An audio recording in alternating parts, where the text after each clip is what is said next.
Class 11-এ আজকের আমি সীমার অর্থাৎ লিমিটের পার্ট 2 মানে দ্বিতীয় ভিডিওটা আজকে আমি তোমাদেরকে একটু দেখাবো।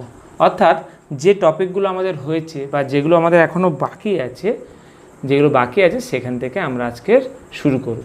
দেখো আমি বোর্ডে লিখেছি যে limit x tends to a f(x) এবং f of a এর মধ্যে পার্থক্য কী। দেখো ব্যাপারটা বলে দিই, limit x tends to a f(x) অর্থাৎ f(x) এর সীমাস্ত মান, তাই তো? এটা আমরা আগের ভিডিওতে আমরা দেখেছি যে এটা মানে কি, অর্থাৎ f(x) এর সীমাস্ত মান এবং f of a অর্থাৎ a-তে মানে f(x) ফাংশানের a-তে ভ্যালু যেটা সেটা বলা হয় f(a) এর মধ্যে পার্থক্যটা কি সেটা নিয়ে একটু আলোচনা করব। ঠিক আছে? আচ্ছা, ব্যাপারটা একটু লিখে নাও, লিখে একটু আলোচনা করি যাতে তোমাদের খাতায় নোট হয়ে যায়। লেখো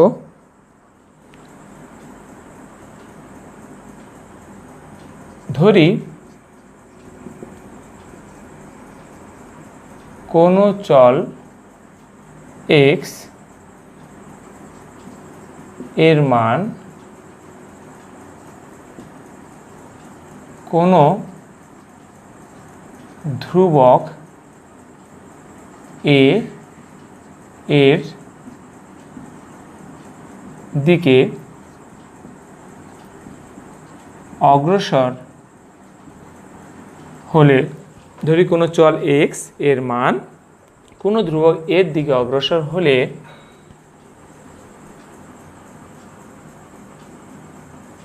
তো কমা দাও, x চলটি দ্বারা গঠিত অপেক্ষক f(x) এর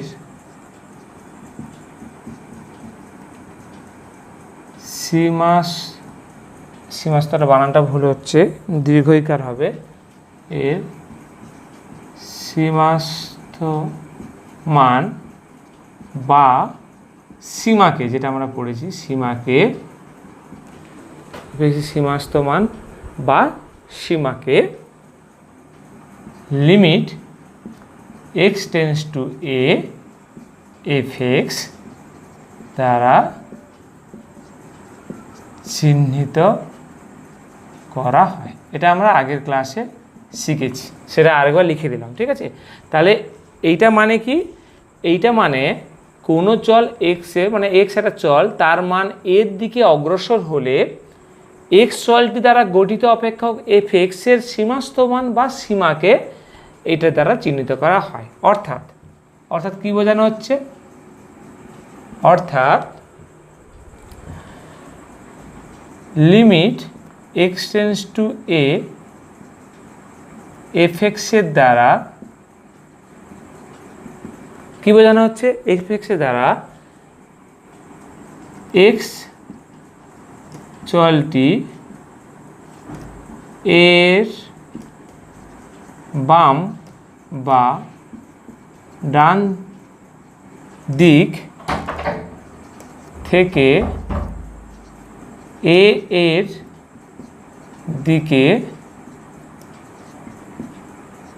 অগ্রসর হলে,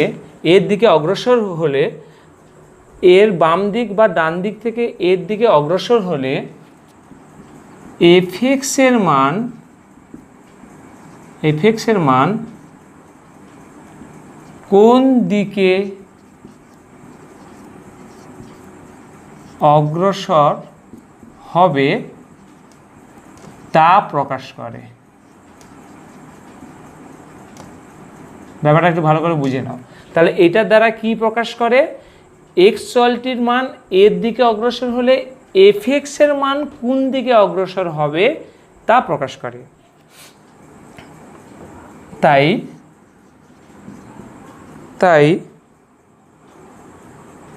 না? কিন্তু লিখি, কিন্তু x ইকাল টু a বিন্দুতে f(x) এর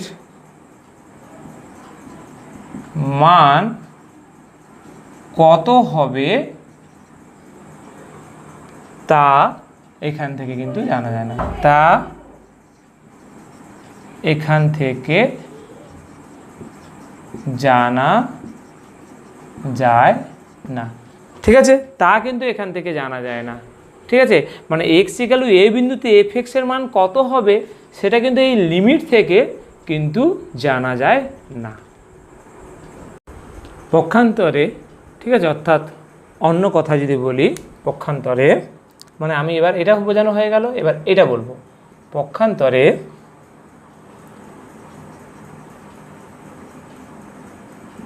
এফ এর দ্বারা এক্স ইকুয়াল এ বিন্দুতে এফ এক্সের মান বোঝায়। ঠিক আছে, তাহলে এফ এর দ্বারা এক্স ইকুয়াল এ বিন্দুতে এফ এক্সের মান বোঝায়, কিন্তু এফ এর মান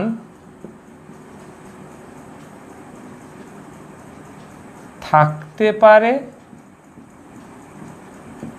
আবার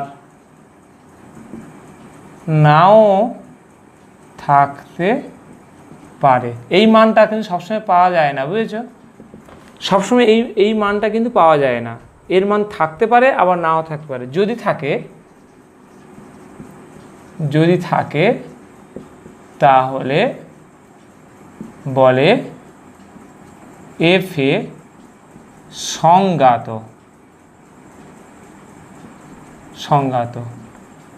আর যদি না থাকে এফ এ অসংজ্ঞাত। তাহলে সংজ্ঞাত অসংজ্ঞাত বোঝা গেল। যদি এফ এর মান থাকে তাহলে সংজ্ঞাত বলবো, আর যদি না থাকে তাহলে অসংজ্ঞাত বলবো। তাহলে কি বুঝলাম? এফ এর মান এক্স ইকুয়াল এ বিন্দুতে এফ এক্সের মান থাকতেও পারে আবার নাও থাকতে পারে, অর্থাৎ এফ এর মান এফ এ সংজ্ঞাত হতে পারে আবার এফ এ অসংজ্ঞাত হতে পারে। ঠিক আছে, এটা কিন্তু বোঝালো। তাই আমি বলতে পারি, তাই এবার আমি কনক্লুশনে যাই।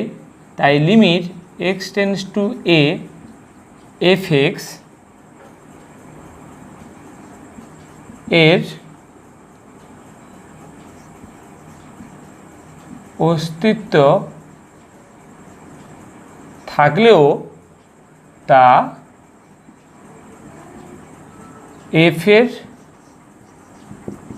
সঙ্গে সমান অথবা অসমান দুই হতে পারে,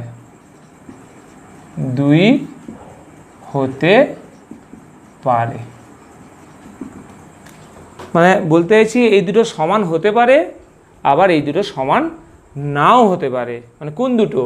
এই দুটো, মানে limit X tends two F x এবং এফ এ, এরা সমান, এরা দুটোই হয়তো এক্সিস্ট করলো কিন্তু এরা সমান হলো না, এটাও হতে পারে।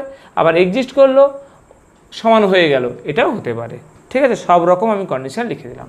এবার আমি উদাহরণ দিয়ে এই দুটো জিনিসকে আরও ভালো করে একটু বোঝানোর চেষ্টা করব। এবার আমি চলে যাই কেস 1, ওই যে বললাম না সমান হতে পারে নাও হতে পারে। এবার একটা আমি উদাহরণ দিয়ে ব্যাপারটাকে বোঝাই। তাহলে প্রথম কী রেখেছি কেস 1-এ, যে লিমিট এর অস্তিত্ব আছে কিন্তু এফ এর অস্তিত্ব নেই, অর্থাৎ অনির্ণেয়। অনেক রকম ভাষায় ব্যাখ্যা করা যায়। এফ এ অনির্ণেয় মানে এটাকে অসংজ্ঞাত বা এর অস্তিত্ব নেই, অসংজ্ঞাত, অনির্ণেয় সবই একই। ঠিক আছে, তাহলে এইটা অস্তিত্ব আছে কিন্তু এইটার অস্তিত্ব নেই। একটা উদাহরণ নিচ্ছি, দেখো F X equal to X square minus 4 আর এক্স মাইনাস 2। এবার এর লিমিট নিই, limit X tends to 2 F X, limit X tends to 2 X square minus 4 X minus 2। এবার আমি কি করব, লিমিট এক্স টেন্ডস টু 2, এটাকে ভাঙো, এটাকে এক্স প্লাস 2 হবে আর এক্স মাইনাস 2 হবে, আর নিচে এক্স মাইনাস 2 হবে। এটা কেটে যাবে। ঠিক আছে, তাহলে কি পড়ে থাকবে, লিমিট এক্স টেন্ডস টু 2 পড়ে থাকবে আর এখানে এক্স প্লাস 2 পড়ে থাকবে। এবার এক্সের জায়গায় 2 বসালে 2 + 2 সব মিলে কিন্তু 4 হচ্ছে।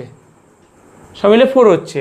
এবার দেখো এফ অফ টু এবং এফ অফ টুর মান বের করো। এফ অফ টু, টুতে লিমিট বের করেছি, এবার টুতে ভ্যালু বের করব। ওকে, ভ্যালুটা বের করো। তাহলে এখানে কি করব, এই যে ফাংশানটা তুমি দেখতে পাচ্ছ, এখানে এক্সের জায়গায় 2 বসিয়ে দাও। তাহলে এটা 2a² - 4 আর 2 - 2, দেখো উপরেও 0 নিচেও 0, অর্থাৎ অনির্ণেয়। তাহলে দেখো নির্ণয় করা যাচ্ছে না। ঠিক আছে, তার মানে কিন্তু 2তে মানটা নির্ণয় করা গেল না, কিন্তু আবার 2তে তার লিমিটিং ভ্যালুটা কিন্তু 4। এটাকে লিমিটিং ভ্যালু বলে, আগের দিন আমি আলোচনা করেছিলাম। এটাকে লিমিটিং ভ্যালু বলে আর এটাকে ফাংশনাল ভ্যালু বলে। আচ্ছা, আমি টার্মটা একটু লিখে দিচ্ছি। একটা হলো লিমিটিং ভ্যালু, উপরটাকে বলবে তোমরা লিমিটিং ভ্যালু, আর এটাকে বলবে ফাংশনাল ভ্যালু। ফাংশনাল ভ্যালু, এটা আমরা যেন মনে থাকে। ঠিক আছে, তাহলে লিমিটিং ভ্যালুটা এক্সিস্ট করছে 4, বাট ফাংশনাল ভ্যালুটা এক্সিস্ট করছে না। তাহলে অস্তিত্ব আছে কিন্তু এর অস্তিত্ব নেই, এমনটাও হতে পারে। ঠিক আছে, এবার আমরা নেক্সট উদাহরণে যাব। আচ্ছা, এবার আমরা চলে এলাম সেকেন্ড কেস 2। কেস 2তে কী বলছে, লিমিটের অস্তিত্ব আছে, আবার সেটা এফ এর সমান। দেখতেই পাচ্ছ, একটা ফাংশন নিয়েছি, আগে লিমিট বের করো 3তে। আচ্ছা, তোমাদের মনে নিশ্চয়ই কোশ্চেন আসছে যে এই লিমিট এক্সটেন্স টু 3 বলতে +3 -3 নিশ্চয়ই ধরতে হয়, কিন্তু এখানে +3 -3 ধরবো না, জাস্ট এক্সটেন্স টু 3 দিয়ে অঙ্কটা করব। তার কারণটা হলো দেখো, এখানে 3 ± এর ভ্যালুটা কোনো চেঞ্জ হচ্ছে না। দেখো =3 হলে 6 হয়, আর 3 থেকে কম হোক বা 3 থেকে বেশি হোক, দুক্ষেত্রে কিন্তু একটাই ফাংশন হয়। ঠিক আছে, সেই জন্য আমরা +- চেকিংটা করছি না, অর্থাৎ x → 3 x → 3 - চেকিং করছি না। করলে তোমার একই ভ্যালু আসবে, কারণ ফাংশানটা তো একই থাকছে। কারণ x ≠ 3, অর্থাৎ এর মান 3-এর ডান দিক থেকে আসুক আর বাম দিক থেকে আসুক, ফাংশানটা কিন্তু এটাই থাকছে। আর যখন =3 হচ্ছে তখন 6 হচ্ছে। যেহেতু +- ফাংশানটা তোমার একই হচ্ছে, সেই জন্য +- দিয়ে আমরা চেকিং না করে ডাইরেক্ট x → 3 করে দিচ্ছি। কীভাবে করব না, ফাংশানটা বসাও একই রকমভাবে। দেখো উপরে একবার 3 প্লাস হবে, একবার 3 মাইনাস হবে, a - b সূত্র, সেটা x - 3 সঙ্গে কেটে যাবে, সেই x + 3 পড়ে থাকে। তাহলে 3 3 যোগ করলে তোমার হয় 6। আবার এদিকে দেখো f অফ 3 মান কত, দেখো f অফ 3 মানে x এর মান 3 হলে ফাংশনটার ভ্যালু কিন্তু তুমি এখানে বসাতে পারবে না, কারণ এটা x ≠ 3, তোমাকে এই কন্ডিশন ধরতে হবে। দেখো x এর মান 3 হলে ফাংশনটার ভ্যালু যে 6 হয়, সেটা কিন্তু ওরা দিয়ে দিয়েছে। তাহলে এটা আমি 6 হবে। দেখো দুটো সমান চলে এলো, তাই তো, এটা আর এটা সমান হয়ে গেল। তার মানে আমি যে বলেছিলাম যে দুজনের অস্তিত্ব থাকছে এবং তারা ইকুয়াল, এটাও হতে পারে। এবার লাস্ট একটা উদাহরণ দেব যে এটার অস্তিত্ব আছে কিন্তু সেটা এফ এর সমান নয়। এটা আমার লাস্ট উদাহরণ দেব, ঠিক আছে, আমার এই টপিকের উপর। কেস 3 দেখো অস্তিত্ব আছে এবং সেটা এফ এর সমান নয়। তাহলে আমি ধরছি লিমিট বের করো 4-এ, লিমিট x → 4 fx। দেখো লিমিট x → 4, এটা হবে তোমার x² - 16 আর নিচে x - 4। আমি সেম অঙ্ক দিয়ে অঙ্কটা বোঝাচ্ছি যাতে তোমাদের অঙ্ক বুঝতে সুবিধা হয়, সেই জন্য আমি সহজ উদাহরণ নিচ্ছি, কিন্তু বাস্তবে এত সহজ উদাহরণ পাওয়া খুব চাপ, কম উদাহরণ হয়। তাহলে x + 4, তাহলে x এর মান 4 বসালে 4 + 4 যোগ করলে তোমার 8 হয়। ঠিক আছে, তাহলে লিমিটিং ভ্যালুটা কত বেরোলো? লিমিটিং ভ্যালুটা বেরোলো 8। এবার ফাংশনাল ভ্যালুটা বের করো f অফ 4। দেখো f অফ 4 x = 4 হলে 7 হয়। তাহলে এই দুটো কিন্তু এক্সিস্ট করলো, কিন্তু তারা সমান হলো না। তাহলে সব রকম কন্ডিশন কিন্তু হতে পারে, সেটাই আমি জিনিসটা বোঝালাম। তাহলে আমাদের ফার্স্ট টপিকটা আজকে শেষ হলো, যে ওই লিমিটিং ভ্যালু আর ওই ফাংশনাল ভ্যালু, ইংলিশটা একটু মনে রেখো, limiting value functional value actually কী, তারা সমান হয় কি না বা তারা অসমান হয় কি না, তাদের দ্বারা কি এক্স্যাক্টলি কী বোঝানো হয়, সবটাই আমি আলোচনা করে দিলাম। আমরা চলে আসবো অঙ্ক কিভাবে করব, তার সম্বন্ধে একটু আমি তোমাদেরকে জানাবো। অঙ্ক দেখো, লিমিট এক্স টেন্ডস টু এ এফএক্সের মান নির্ণয়ের বিভিন্ন পদ্ধতি, অর্থাৎ অঙ্ক, এটা হলো অঙ্ক। ঠিক আছে, আবার অঙ্কে চলে আসছি। অঙ্ক আমি কিভাবে করব তার 2-3টে টেকনিক আছে। সেই টেকনিকগুলো আমি পার্টে পার্টে করে তোমাদের লিখিয়ে দেবো এবং উদাহরণ দিয়ে সেটা বুঝিয়ে দেবো, যাতে তোমাদের বইয়ের অঙ্ক করলে যাতে কোনো না অসুবিধা হয়। ঠিক আছে, এবার আমি সেটাকে একটু আলোচনা করি। দেখো, একটা উদাহরণ নিয়েছি। প্রথম না পয়েন্টটার নাম দিয়েছি, সেটা হচ্ছে সরাসরি মান বসিয়ে দেবো। মানে সরাসরি মান বসিয়ে দেবো বলতে আমি কি বোঝাতে চাইছি, ধরো একটা ফাংশান দিয়েছি তোমার, এটা হলো একটা অপেক্ষক। দেখো, অপেক্ষকটা হলো x square plus 5x plus 3 নিচে এক্স প্লাস 2 হলে লিমিট এক্স টেন্ডস টু 1 এফএক্সের মান কত, হলে লিমিট এক্স টেন্ডস টু এ, লিমিট এক্স টেন্ডস টু এ এফএক্স এর মান কত, সেটা তোমাদের বোঝানোর চেষ্টা করব।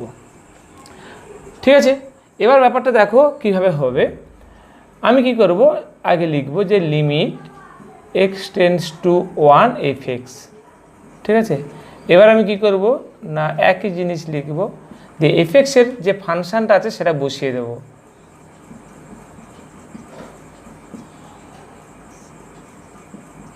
যেভাবে আছে সেভাবে বসিয়ে দেবো, একটা ব্র্যাকেট ইউজ করতে পারো। ঠিক আছে, এবার দেখো নিচেরটা খেয়াল করো। নিচে এক্সের মান যদি আমি 1 বসিয়ে দিই, তাহলে 1 আর 2 যোগ করলে কত হয়, 3 হয়। যদি নিচে 0 না আসে, পাশে একটু লিখে দিচ্ছি জিনিসটা, যদি নিচে 0 না আসে, যদি নিচে 0 না আসে, তাহলে আমি কি করব, সরাসরি এক্সের মান 1 বসিয়ে দেবো। তাহলে আমি কি করব, এক্সের মান 1 বসিয়ে দেবো আর লিমিটটা বাদ চলে যাবে। তাহলে 1 স্কোয়ার 5 × 1 3 আর নিচে 1 প্লাস 2, তাহলে উপরে 1 5 3 নিচে 3, তাহলে তোমার 6 6 3 9 নিচে 3 কাটাকাটি হলো সমান 3। এইটা তোমার অ্যান্সার। তাহলে লিমিট এক্স টেন্ডস টু এ এফএক্স কত বেরোলো, 3 বেরোলো। দেখো একদম ইজি, এইটা হলো সবথেকে সহজ পদ্ধতি, কিন্তু আশা করবে না যে পরীক্ষায় তোমরা এতটা সহজ অঙ্ক পাবে। এটা হলো আমাদের অঙ্ক শেখার একদম প্রাথমিক স্টেপ। ঠিক আছে, একদম ফার্স্ট শিখলাম সরাসরি মান বসিয়ে দেবো। কখন, যদি নিচে 0 না আসে। নিচে যদি 0 না আসে, সরাসরি লিমিটটা আউট হয়ে যাবে, এক্সের জায়গায় আমরা 1 বসিয়ে দেবো। এইটা একটা টেকনিক্যাল মেথড। ঠিক আছে, এখানে লিমিটটা বেরোলো। থিওরিটা অনেকটা কঠিন, কিন্তু অঙ্কের টেকনিকটা অনেকটা ইজি। এবার আমরা সেকেন্ড কন্ডিশনে চলে এলাম পদ্ধতি 2। দেখো, পদ্ধতি 2তে আমি যেটা বলেছি সেটা হলো উৎপাদকে বিশ্লেষণ করে নেব, তাই তো। কখন করে নেব না, একটা উদাহরণ দিয়েছি, F X equal to X square plus 5x minus 6 আর নিচে X square minus 3x plus 2 আর এক্স টেন্ডস টু 1 এ এফএক্সের মান বের করতে হবে। ঠিক আছে, এবার আমি অঙ্কটা টুকিয়ে নিয়েছি, এইটা আমি লিখতে শিখে গেছি আগের অঙ্ক থেকে। এবার দেখো এইখানে চলে আসে। এবার অঙ্কটা আগের যে রুলটা আমি শিখলাম পদ্ধতি 1, সেটাতে হয় কিনা আগে চেক করে নাও। আগের পদ্ধতি কি করেছি না, নিচে এক্সের জায়গায় 1 বসিয়ে দেখব। দেখো নিচে 1 বসালে এটা 1 হবে, এটা -3 হবে, এটা 2 হবে। তার মানে 2 আর 1 যোগ করলে 3 হয়, 3 - 3 0 হয়ে যাচ্ছে। তাহলে নিচটা যেহেতু 0 হয়ে যাচ্ছে, সেই জন্য কিন্তু আমরা ফার্স্ট পদ্ধতিতে অঙ্কটা করতে পারবো না। ফার্স্ট পদ্ধতিতে কখন পারতাম, যদি নিচে 0 না আসতো। আমি কিন্তু তখনই বলেছিলাম যে নিচে 0 যদি না আসে তবেই পদ্ধতি 1 সম্ভব। তাহলে এবার পদ্ধতি 2টা নতুন করে শিখতে হবে, যেহেতু নিচে 0 এসছে। এবার তুমি কি করবে, যে কথাটা আমি হেডিংয়ে লিখেছি, যে উৎপাদকে বিশ্লেষণ করে নেব, নিচটাকে উপরটাকে উৎপাদকে বিশ্লেষণ করলে এটা হয় যে x + 6 x - 1, আর নিচটাকে উৎপাদক বিশ্লেষণ করলে হয় তোমার x - 2 x - 1। তোমরা করে দেখবে এটাই আসবে। আচ্ছা, এবার পাশে একটা কন্ডিশন লিখব, যেহেতু x টেন্ডস টু 1, অর্থাৎ এক্সের মান এর দিকে অগ্রসর হচ্ছে কিন্তু কখনো 1 হবে না, অতএব x নট ইকুয়াল টু কিন্তু 1। এক্সের মান কিন্তু কখনো 1 হবে না। যেহেতু এক্সের মান 1 হবে না, 1 বাম দিকে এলে এক্স মাইনাস ওয়ান কিন্তু নট ইকুয়াল টু জিরো। এটা কিন্তু লিখতে হয়, আগের অঙ্কগুলো যে ছোটোখাটো অঙ্ক বলে আমি লিখিনি, এবার মেন অঙ্কে চলে এলাম, এবার লিখতে হবে। তাহলে এক্স মাইনাস ওয়ান কিন্তু জিরো না, যেহেতু এক্স মাইনাস ওয়ানের মান জিরো নয় তাই কিন্তু উপর নিচে কাটে। ঠিক আছে, এটা কিন্তু এবার থেকে দেখাতে হবে, এই কন্ডিশনটা কেটে গেল। তাহলে কি পড়ে থাকবে? পড়ে থাকবে যেটা, সেটা আমি লিখছি, উপরে এক্স প্লাস সিক্স, নিচে এক্স মাইনাস টু। এবার তুমি কি করবে না, এক্সের মান এবার তুমি নিচে বসাও। দেখো এবার এক্সের মান যখন নিচে বসাচ্ছ, one minus two minus one হয়, অর্থাৎ আর জিরো আসছে না। এবার অঙ্কটা পদ্ধতি ওয়ান যেভাবে শিখেছিলাম সেভাবে কমপ্লিট হবে। ঠিক আছে, তাহলে এবার কি করব, এক্সের জায়গায় ওয়ান বসিয়ে দেবো। তাহলে পদ্ধতি টু সঙ্গে পদ্ধতি ওয়ান হয়ে তোমার অঙ্কটা কমপ্লিট হবে। এবার উপরে 7 হবে আর নিচে মাইনাস ওয়ান হবে, সব মিলে -7, এটা অ্যান্সার হয়ে যাবে। ওকে, ব্যাপারটা বোঝা গেল, -7 অ্যান্সার হয়ে যাবে। তাহলে ব্যাপারটাকে স্পষ্ট ধারণা হলো নিশ্চয়ই, যে পদ্ধতি টু করে আমি এটাকে ক্যান্সেল করাবো, তারপর যেটা পড়ে থাকবে সেখানে এক্সের মান ওয়ান বসিয়ে দিচ্ছি, যে জিরো আসছে না, তাই পদ্ধতি ওয়ান দিয়ে অঙ্কটা কমপ্লিট হবে। তাহলে আমরা পদ্ধতি টুটা শিখে ফেললাম।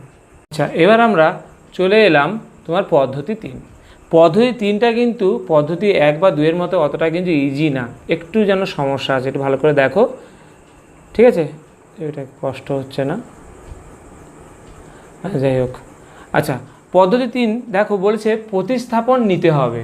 ঠিক আছে, বলছে প্রতিস্থাপন নিতে হবে, সেটা কি প্রতিস্থাপন নিতে হবে, ব্যাপারটা কি? এইটা হলো সবথেকে কঠিন, মানে এই ধরনের অঙ্কটা প্রতিস্থাপন কখন নিতে হয়, যখন অঙ্কটা খুব কমপ্লিকেটিভ হয়ে যায়। প্রতিস্থাপন মানে কি, কিছুটা ধরে নিতে হবে। দেখো আমি দেখাচ্ছি, ধরো এই একটা অঙ্ক আমি উদাহরণ নিয়েছি, এই ফাংশনটা আলাদা করে লিখিনি, ঠিক আছে, ডাইরেক্ট বসিয়ে দিয়েছি, এটা F X 1 plus cos X by X minus pi এর হোল স্কোয়ার, আর এক্স টেন্স টু পাই। বুঝতে পারছো? এবার তোমার কাজ হবে কি, নিচে এক্সের মান পাই বসা। দেখো পাই থেকে পাই বাদ দিলে তোমার জিরো, তার মানে ফার্স্ট যে কন্ডিশন, প্রথম যে পদ্ধতি আমি শিখেছিলাম ডাইরেক্ট এক্সের মান বসিয়ে দেওয়া, তাতে করে হচ্ছে না। এবার সেকেন্ড পদ্ধতিতে চলে আসো। সেকেন্ড পদ্ধতি যেটা শিখেছিলাম সেটা হলো উৎপাদকে বিশ্লেষণ করা, কিন্তু এখানে দেখো উৎপাদকে বিশ্লেষণ করার মতো কোনো স্কোপ নেই, তাহলে দ্বিতীয় পদ্ধতিটাও বাদ। তাহলে তৃতীয় পদ্ধতিতে কী চলে আসবো না, নিচে এক্স মাইনাস পাই আছে, তাকে কিছুটা ধরে নেব। ধরি এক্স মাইনাস পাইকে আমি জেড ধরে নেব, নতুন সাবস্টিটিউশন জেড নিলাম। যেহেতু এক্স টেন্স টু পাই, তাহলে যেহেতু এক্স টেন্স টু পাই, তাহলে এক্সের মান পাই বসালে পাই থেকে পাই বাদ দিলে জিরো হবে, সেই জন্য বলবো অতএব জেড টেন্স টু জিরো। তাহলে জেড টেন্স টু জিরো কেন হলো বুঝতে পারলে, যেহেতু এক্স টেন্স টু পাই, এক্সের মান পাইয়ের দিকে অগ্রসর হচ্ছে, পাই থেকে পাই বাদ দিলে জিরো, তাই Z tends to zero. Z equal to zero হবে না, যেহেতু এটা টেন্স টু, এটা টেন্স টুই থেকে যাবে। এবার এটাকে সাবস্টিটিউশন করে দাও, এখানে এটাকে বলা হয় প্রতিস্থাপন। সমস্ত এক্সের জায়গায় জেড সাবস্টিটিউট হবে, সমস্ত এক্সের জায়গায় জেডকে সাবস্টিটিউট করতে হবে। দেখো বসিয়ে দাও তুমি, প্রথমে কি করব, এক্স টেন্স টু পাই ছিল, সেটা এখন হয়ে যাবে জেড টেন্স টু জিরো। আচ্ছা, উপর নিচে হয়ে যাবে তোমার জেটের স্কোয়ার, আর মানে জেড, তাই জেটের স্কোয়ার, আর উপরে হয়ে যাবে 1 প্লাস কস এক্সের মানটা বসাও, এক্স ইকুয়াল টু, তাহলে পাইটা উপরে গিয়ে হবে জেড প্লাস পাই। তাহলে দেখো আর এক্স থাকলো না, পুরোটা আমি জেটে কনভার্ট করলাম, অর্থাৎ প্রতিস্থাপন নিলাম। এটাকে বলা হয়, এই যে ধরে নিলাম না, এটাকে বলা হয় প্রতিস্থাপন। এটার প্রয়োজন হয় কখন, যখন অঙ্কটা একটু কঠিন থাকে। এবার দেখো অঙ্কটা আমি কোথায় গেল দেখি একটু,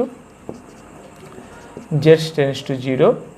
আচ্ছা, উপরে 1 প্লাস, আচ্ছা এইটা পাই প্লাস এক্স, তাহলে হয়ে যাবে minus cos x, minus cos, যেটা হলো ফর্মুলা তোমাদের ত্রিকোণমিতি চ্যাপ্টারে 3 নম্বর চ্যাপ্টারে এটা শেখানো হয়েছে। পাই প্লাস জেড হলে শুধু কস জেড হয়, এবং এটা যেহেতু সেকেন্ড কোয়াড্রেন্টে, থার্ড কোয়াড্রেন্টে পড়ছে, সেই জন্য ওটা নেগেটিভ হয়, আর নিচে জেড স্কোয়ার। তাহলে পেলাম। তা দেখো এখনও দেখো নিচে জেড, অর্থাৎ জিরো বসালে নিচে জিরো হয়ে যাবে, সেই জন্য তোমাকে করতে হবে এটাকে ফর্মুলা দিতে হবে। ও আলটিমেটলি অঙ্কটা কঠিন হয়ে যাবে।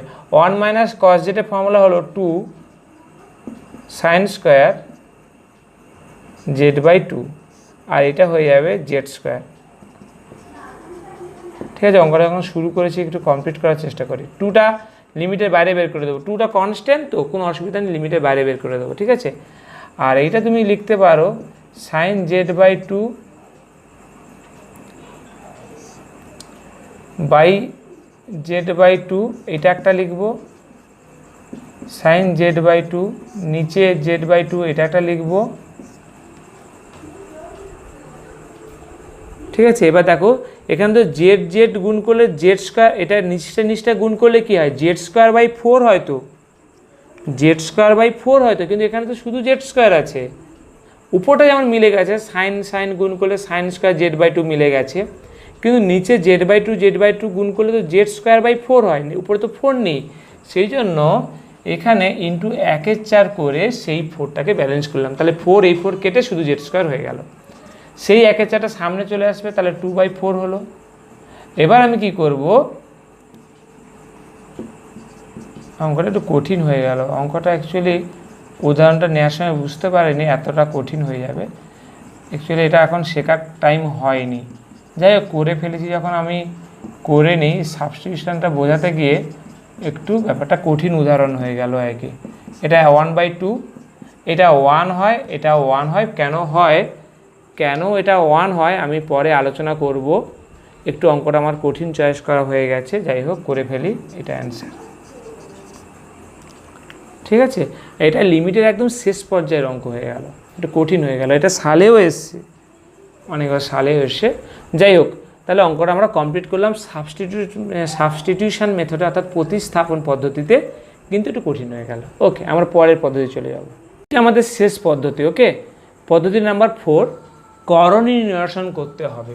কখন করণী নিরসন করতে হবে, দেখো আমার কথা হলো ফার্স্ট, সেকেন্ড, থার্ড 3টে পদ্ধতি আগে যেটা জেনেছো সেটা অ্যাপ্লাই করার চেষ্টা করো, দেখো কোনোটাতে হবে না, তবেই আমি 4 নম্বর পদ্ধতিটা অ্যাপ্লাই করব, করণী নিরসন করে দেবো, ঠিক আছে। করণী নিরসন মানে কি, করণী নিরসন মধ্যে বলতে বুঝে গেছো যে এইটা মাইনাস আছে, প্লাস দিয়ে উপর নিচে তুমি গুণ করবে, প্লাস দিয়ে উপর নিচে গুণ করবে, ঠিক আছে।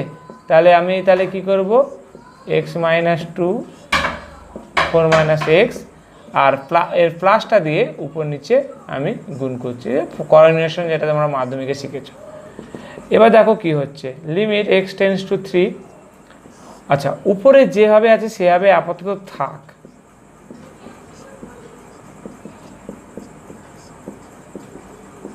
নিচে a² - b², a² হলে তোমার x - 2 হয়, আর b² হলে 4 - x হয়, কিন্তু সামনে মাইনাস থাকার জন্য -4 + x হয়ে যাবে। দেখো আমি এটা কিন্তু স্টেপ জাম্প করেছি, এটা করতে হবে, নাহলে বারবার অঙ্কটা রিপিট করতে হবে। x - 2 তার রুট আছে, সেই জন্য x - 2 হলো, আর 4 - x তার রুট হবে, মানে 4 - x হবে, কিন্তু সামনে মাইনাসটা যখন গুণ হয়ে যাবে -4 + x হয়ে যাবে।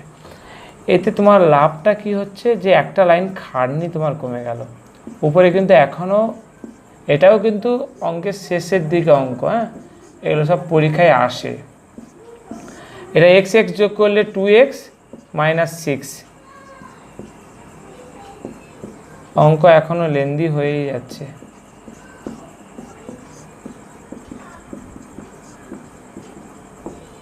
দেখো এটা 2 কমন নিলে x - 3 হবে, 2 কমন নিলে x - 3 হবে, পাশে লিখবে যেহেতু x টেন্ডস টু 3, অতএব x ≠ 3 বা x - 3 ≠ 0, তাহলে ≠ 0 যদি হয় তাহলে এটা উপর নিচে কেটে যাবে, তাহলে পড়ে থাকবে লিমিট x টেন্ডস টু 3, উপরে পড়ে থাকবে x - 2 4 - x, আর নিচে পড়ে থাকবে 2, ঠিক আছে 2। এবার দেখো, এবার x এর মান 3 বসিয়ে দাও, তাহলে উপরে √3 - 2, উপরে হবে 4 - 3, আর নিচে হবে 2।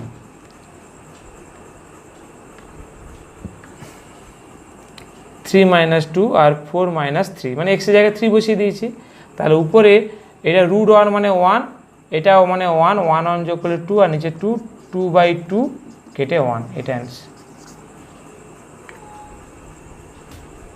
ঠিক আছে, দেখো 1 অ্যান্সার হয়ে গেল। তাহলে আমাদের 4 নম্বর পদ্ধতিটা শেষ হলো। তাহলে আমরা আজকের অঙ্ক শিখে ফেললাম, 4টে পদ্ধতি শিখলাম, আর প্রথমে একটা থিওরি শিখলাম যে লিমিটিং ভ্যালু আর ফাংশনের ভ্যালুর মধ্যে পার্থক্য কী। এবার আমি একটা অ্যাসাইনমেন্ট এর সঙ্গে জুড়ে দিচ্ছি, তাহলে সেই অ্যাসাইনমেন্টটা করে তোমরা অবশ্যই জমা দেবে।